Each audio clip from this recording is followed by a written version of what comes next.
Hello everyone, नमस्ते, welcome back to my video. साथीहरू, ल हेर्नुहोस्, म हजुरलाई देखाउँदैछु। यो चाहिँ एभोकाडोको रुख रहेछ। यति ठुलो हुँदो रहेछ।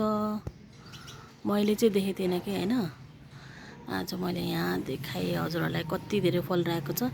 सानसानो सानसानो दाना लागेको छ एभोकाडोको। कस्तो राम्रो लटरम्म, घर नजिक नजिक म हजुरहरूलाई देखाउँछु। यस्तो हुँदो रहेछ एभोकाडोको फल। ल हेर्नु, अहिले चाहिँ यति सानो छ, यति महँगो पर्छ यसलाई। एउटालाई 250-300सम्म किनेछु मैले। ल हेर्नु, यहाँ चाहिँ छिमेकीको घरमा चाहिँ यस्तो मस्त फलेको रहेछ। मलाई चाहिँ मिठो लाग्छ। यति धेरै पो छ नि, यति धेरै छ।